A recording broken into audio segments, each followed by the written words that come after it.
नमस्कार दोस्तों, आपके अपने YouTube चैनल पर आपका बहुत बहुत स्वागत है दोस्तों आप बहुत अच्छे होंगे, अच्छे से आपकी स्टडी चल रही होगी।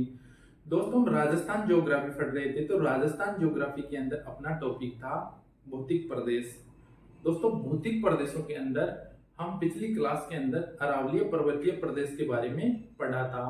दोस्तों, उसके हमने 4 भाग किए थे: उत्पत्ति, विस्तार, विशेषता और वर्गीकरण।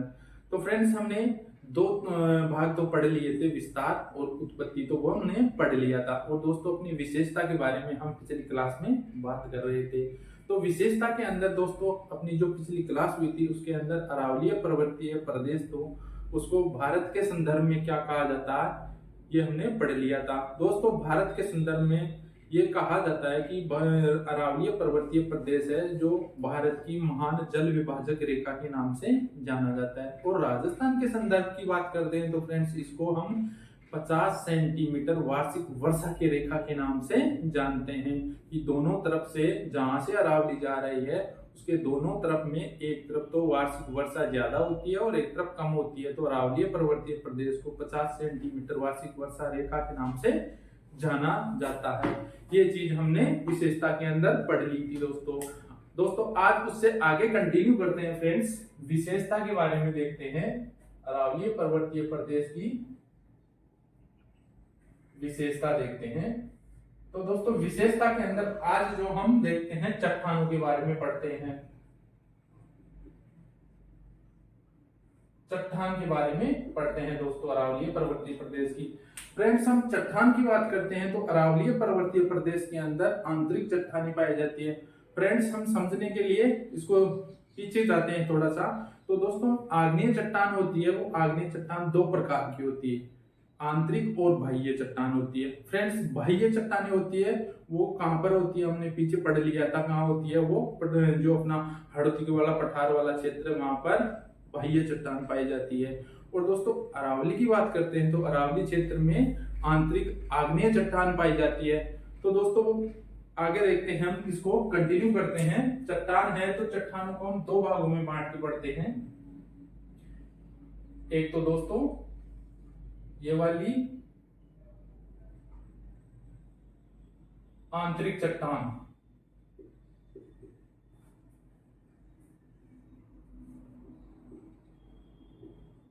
ठीक है फ्रेंड्स। एक चट्टान हो जाएगी ये बाह्य चट्टान,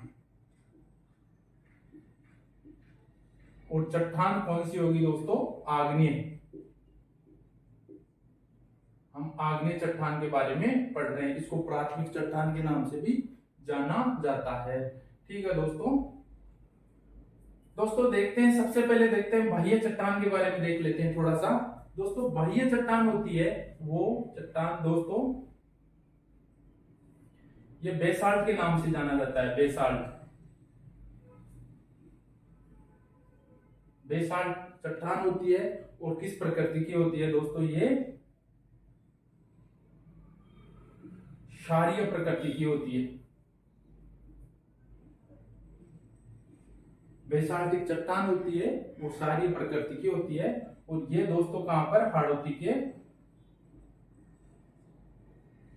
हाड़ौती के पठार के अंदर पाई जाती है। ठीक है फ्रेंड्स, ये हमने पढ़ लिया था।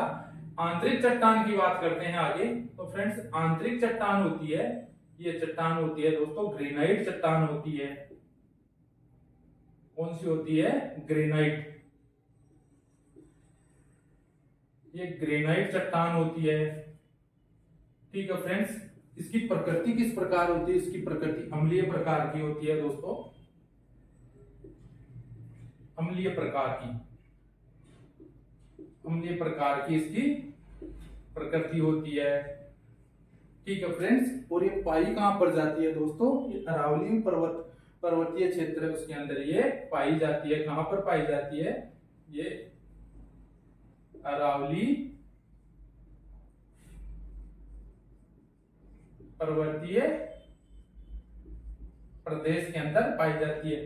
ठीक है फ्रेंड्स, आया समझ में। जो आंतरिक चट्टानें होती है वो ग्रेनाइट चट्टानें होती है और अम्लीय प्रकृति की होती है, और ये अरावली पर्वतीय प्रदेश के अंदर ये पाई जाती है। ठीक है फ्रेंड्स, दोस्तों कालानुक्रम की बात करते हैं तो ये धारवाड़ क्रम की चट्टान पाई माना जाता है इनको। दोस्तों धारवाड़ क्रम की चट्टान इसलिए माना जाता है क्योंकि ये धारवाड़ क्रम की चट्टानें होती हैं, उनके अंदर मेटेलिक अंश पाया जाता है। ठीक है फ्रेंड्स, इस कारण इसको धारवाड़ क्रम की चट्टान के रूप में जाना जाता है।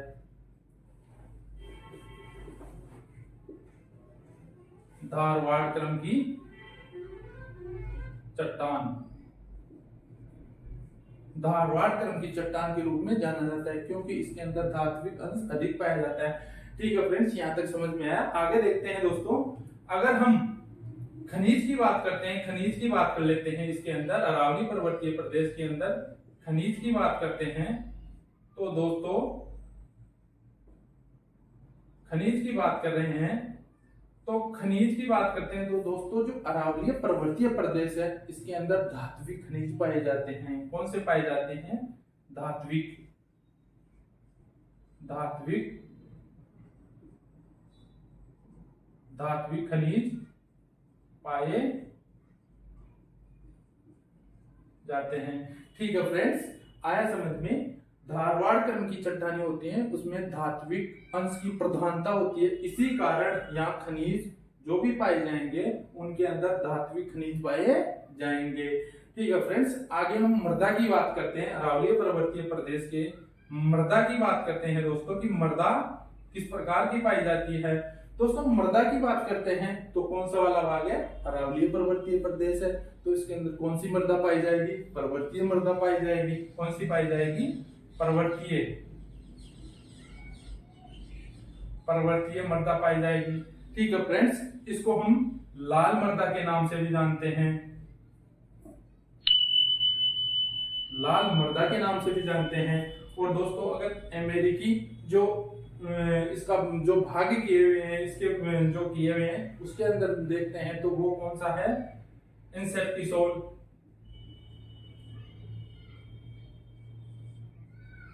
किस प्रकार की है दोस्तों? ये इंसेप्टिसोल प्रकार की मृदा पाई जाती है अरावली वाले क्षेत्र के अंदर।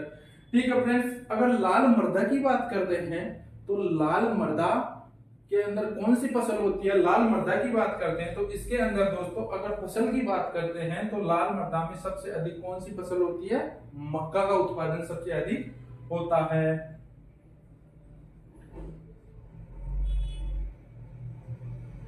मक्का का उत्पादन अधिक होता है। अगर दोस्तों अगर हम राजस्थान की बात कर रहे हैं तो राजस्थान के अंदर जो मक्का का उत्पादन सबसे अधिक वर्तमान में कहां हो रहा है? उदयपुर में हो रहा है। ठीक है फ्रेंड्स, वर्तमान की बात करते हैं तो उदयपुर में हो रहा है। ठीक है, यहां तक आया समझ में। आगे चलते हैं दोस्तों मृदा की बात कर लिए, मृदा के बाद में देखते हैं वनों की बात कर लेते हैं। फ्रेंड्स अरावलीय पर्वतीय प्रदेश है, वहां वनों की दृष्टि से देखते हैं, हम वनों की बात करते हैं। दोस्तों वनों की दृष्टि से देखते हैं तो अरावलीय पर्वतीय प्रदेश के अंदर सबसे सघन वन, सबसे अधिक वन अरावली का ही नहीं दोस्तों, अपने पूरे राजस्थान की बात करते हैं तो राजस्थान का सबसे अधिक वनों की सघनता कहां पर पाई जाती है? उदयपुर के अंदर पाई जाती है। तो अरावलीय पर्वतीय प्रदेशों की बात हो रही तो सघन वन पाए जाते हैं उदयपुर में। ठीक है फ्रेंड्स, अगर वनों की बात करते हैं तो सबसे सघन वन अरावली पर्वतीय क्षेत्र के अंदर उदयपुर में सबसे अधिक पाए जाते हैं। ठीक है फ्रेंड्स, आया समझ में। जो अपना अरावलीय पर्वतीय प्रदेश है दोस्तों, अगर उसकी बात करते हैं, उनकी विशेषता की बात करते हैं तो विशेषता के अंदर दोस्तों एक चीज सबसे बड़ी है जो देखते हैं कि ये वाला क्षेत्र है अरावलीय पर्वतीय प्रदेश, कौन सा वाला है? ये वाला है, हम पहले भी देख चुके हैं।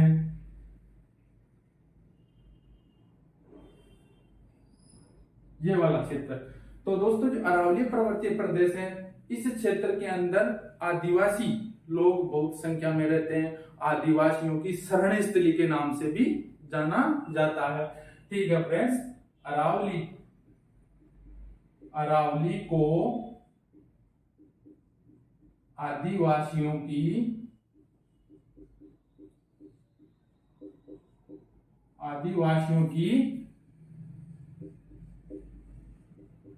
शरण स्थली कहा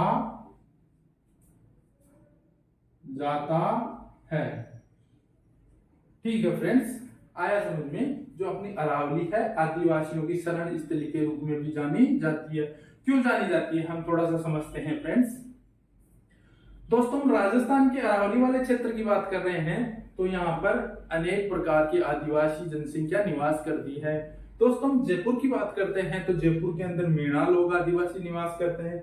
हम दोस्तों भरतपुर की बात करते हैं तो यहाँ सांसी आदिवासी, सांसी ये जाति है, वहां के लोग यहाँ पर निवास करते हैं। दोस्तों, हम बारा की बात करते हैं तो बारा में सहरिया निवास करते हैं। दोस्तों, हम सिरोही की बात करते हैं, यहाँ ग्रासिया लोग निवास करते हैं। दोस्तों, डूंगरपुर की बात करते हैं तो डूंगरपुर के अंदर कौन सी, डामोर जाति रहती है दोस्तों, और डामोर जाति यहाँ पर जो डूंगरपुर पे रहती है। और उदयपुर की बात करते हैं तो उदयपुर में भील जनजाति निवास करती है। ठीक है फ्रेंड्स, देखते हैं हम, जो ये वाला यहाँ पर हो गया अपना जयपुर हो गया, तो जयपुर के अंदर दोस्तों कौन सी जाति, मीणा, जो कहां पर, जयपुर के अंदर है दोस्तों। दोस्तों, यहां की बात कर लेते हैं हम, ये हो गया अपना क्या, भरतपुर हो गया।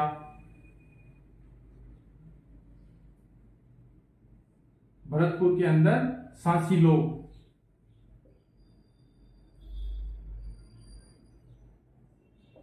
भरतपुर के अंदर सांसी जनजाति निवास करती है दोस्तों। दोस्तों, हम बात करते हैं, बारा की बात करते हैं तो बारा के अंदर सहरिया, सहरिया जनजाति निवास करती है। कहां पर, बारा के अंदर। दोस्तों, बात करते हैं हम उदयपुर की बात करते हैं तो उदयपुर में दोस्तों कौन सी जनजाति निवास करती है, उदयपुर के अंदर भील, ये हो गई आपकी उदयपुर के अंदर हो गई भील। ठीक है दोस्तों, हम डूंगरपुर की बात करते हैं तो डूंगरपुर यहां हो गया, यहां पर हो गया डामोर जनजाति। डामोर कहां पर है, डूंगरपुर के अंदर है। दोस्तों, हम सिरोही की बात करते हैं तो सिरोही के अंदर गरासिया है। कौन सी जनजाति है सिरोही के अंदर दोस्तों, गरासिया, सिरोही के अंदर गरासिया है। डामोर डूंगरपुर के अंदर है। एक जाति निवास करती है दोस्तों, केथोड़ी जनजाति, ये यहां पर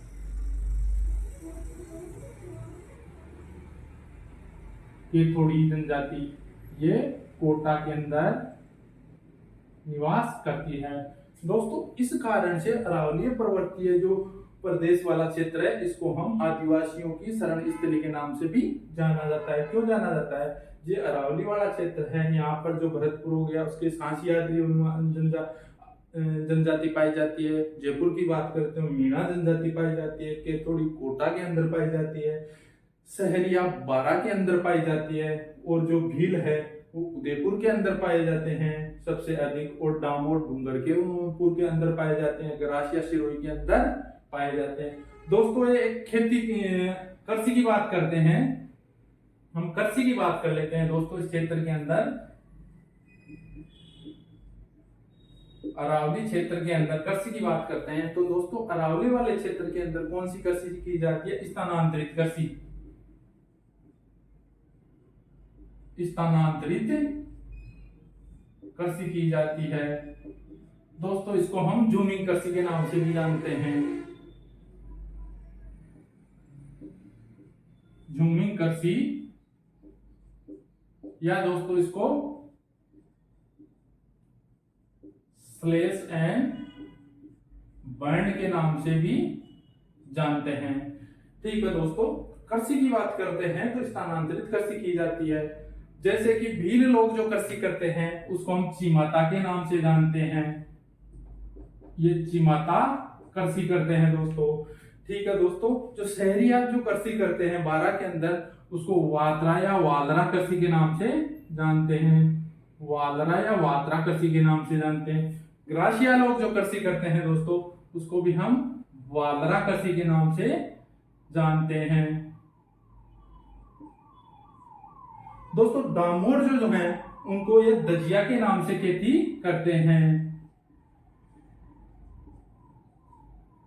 जो ये आदिवासी जनजाति हैं दोस्तों ये कृषि करते हैं, जिस जगह कर रहे हैं वहां अलग अलग नाम से करते हैं। दजिया के नाम से डामोर करते हैं, चिमाता के नाम से भील करते हैं। जैसा कि दोस्तों जो समतल भूमि है उसके अंदर जो समतल भूमि कर लेते हैं, जो पर्वतीय क्षेत्र को उसको समतल करने के बाद में उसको आग लगाते हैं, जो मतलब साफ करने के लिए उसके अंदर जो खेती की जाती है उसकी माता खेती कहते हैं। और डामोर लोग दजिया कहते हैं, जो ढलानों के अंदर की जाती है। ठीक है फ्रेंड्स, इस प्रकार ये खेती करते हैं, आदिवासी होते हैं और उनको मुख्य रूप से स्थानांतरित कृषि के नाम से जाना जाता है। ठीक है फ्रेंड्स, आया समझ में यहाँ तक। दोस्तों इस क्षेत्र के अंदर अरावली पर्वतीय प्रदेश की बात कर रहे हैं तो इसके अंदर नदियों की बात करते हैं। नदियों की बात करते हैं, नदियों के उद्गम स्थल की बात करते हैं, नदियों की बात कर लेते हैं। तो फ्रेंड्स हम थोड़ा सा इसको नक्शा बना के थोड़ा सा समझते हैं।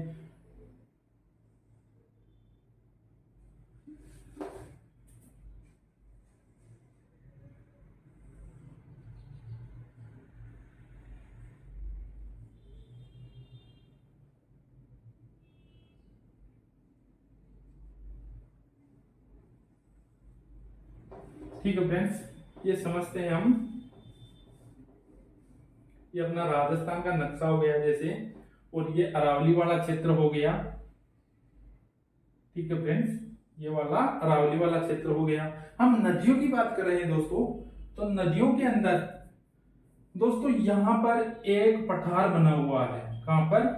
यहाँ पर एक पठार बना हुआ है और दोस्तों उसका नाम है, इस पठार का नाम है भोराट का पठार। क्या नाम है? भोराट का पठार। इसका क्या नाम है? भोराट का पठार। दोस्तों भोराट का पठार है यह दोस्तों राजसमंद के कुंभलगढ़ से लेकर उदयपुर के गोगुंदा तक फैला हुआ है। कहां तक? ये कुंभलगढ़ से लेकर ये कहां तक? गोगुंदा तक फैला हुआ है।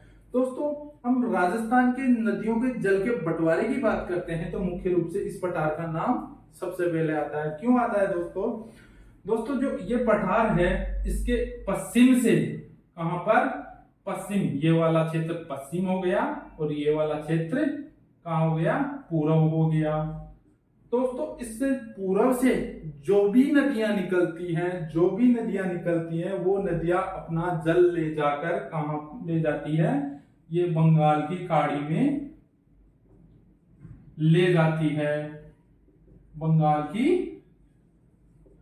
खाड़ी में ले जाती है नदियां जल। और दोस्तों इसके पश्चिम से जो भी नदियां निकल रही हैं राजस्थान के अंदर, अरावली पर्वतीय प्रदेश के अंदर पश्चिम की तरफ से जो भी नदियां निकल रही है भोराट के पठार से, वो अपना जल कहां ले जाती है? अरब सागर में। ठीक है फ्रेंड्स, ये लॉजिकल चीज है, ये क्वेश्चन एग्जाम में भी आता रहता है। तो दोस्तों थोड़ा सा ध्यान रखेंगे भोराट के पठार के बारे में। अब नदियों की बात कर लेते हैं दोस्तों, तो नदियों का उद्गम स्थल भी मुख्य रूप से अरावली पर्वतीय प्रदेश के अंदर ही पाया जाता है। हम नदियों की बात करते हैं तो दोस्तों यहाँ पर सिरोही है। सिरोही से एक नदी निकलती है, कौन सी? उसका उद्गम स्थल सिरोही है और उसका नाम है पश्चिमी बनास। एक पश्चिमी बनास के नाम से एक नदी निकलती है तो इसका उद्गम स्थल क्या हुआ? अरावली पर्वतीय प्रदेश हुआ। दोस्तों एक यहां से एक नदी निकल रही है, उस नदी का नाम क्या है? उस नदी का नाम है दोस्तों लूनी नदी। लूनी नदी है। और दोस्तों निकल कहां से रही है? ये निकल रही है अजमेर के नाग पहाड़ से। कहां से निकल रही है? अजमेर से। ठीक है फ्रेंड्स, इसकी बात कर रहे हैं, ये वाली नदी है, इसकी बात करें लूनी नदी जो अजमेर से निकल रही है, नाग पहाड़ से निकल रही है, तो ये अरावली क्षेत्र से निकल रही है। दोस्तों एक यहां से एक नदी निकलती है, वो नदी है कांतली नदी। कौन सी है? कांतली, कांतली नदी है दोस्तों। ये खंडेला की पहाड़ियों से निकलती है और इसको अगर जिले की बात करते हैं तो ये सीकर से निकल रही है। सीकर कहाँ है? सीकर के अंदर ही है खंडेला, इस कारण से सीकर से निकल रही है। दोस्तों दूसरी अगली नदी की बात करते हैं तो यहाँ पर राजसमंद है और राजसमंद से खमनोर की पहाड़ियां हैं दोस्तों, और खमनोर की पहाड़ियों से एक नदी निकल रही है। उस नदी का नाम क्या है दोस्तों? बनास नदी है। नदी कौन सी है? बनास नदी है। और जिले की बात करते हैं तो ये राजसमंद जिला है दोस्तों। दोस्तों आगे बात करते हैं, एक नदी है यहाँ पूर्व के अंदर, रूपा रेल नदी निकलती है। कौन सी नदी है? रूपा रेल नदी। दोस्तों ये कहां पर है? ये दोस्तों है अलवर में है। ये भी अरावली पर्वतीय प्रदेश के अंदर से निकल रही है। ठीक है दोस्तों, आया समझ में। एक उदयपुर से एक नदी निकलती है, कौन सी? बेडज के नाम से एक नदी निकलती है उदयपुर से। एक नदी निकल रही है बेडज नदी, जो उदयपुर से निकल रही है। दोस्तों एक नदी और निकल रही है मोटे रूप से, भीलवाड़ा से मेनाल नदी निकल रही है। ठीक है दोस्तों, ये भीलवाड़ा हो गया, और भीलवाड़ा से कौन सी नदी निकल रही है? यहां लिख देता हूं मैं, मेनाल नदी निकल रही है। मेनाल नदी है, और निकल कहां से रही है? भीलवाड़ा से। ठीक है फ्रेंड, तो ये अरावली पर्वतीय प्रदेश है, इसके अंदर से ही नदियों की बात करते हैं तो नदियों के भी उद्गम स्थल हैं जो आपके सामने लिखे हुए हैं। हम बात कर लेते हैं, बात की है कांतली नदी का। कांतली नदी हो गई, बनास हो गई, बनास नदी हो गई। आगे देखते हैं, पश्चिमी बनास हो गई, पश्चिमी बनास नदी की बात की दोस्तों हमने। आगे नदी है दोस्तों बेडज नदी है अपनी, एक मेनाल नदी है दोस्तों,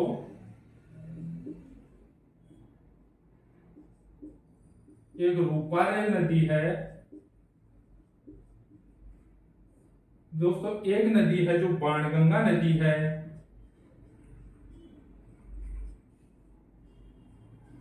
इस प्रकार अनेक नदियां जो मुख्य रूप से हैं, ये जो नदियां, इनका उद्गम स्थल राजस्थान के अरावली प्रदेश की अंदर से हो रहा है। दोस्तों बाणगंगा की बात और कर लेते हैं। बाणगंगा विराटनगर बैराट की पहाड़ियों से, जयपुर से निकलती है।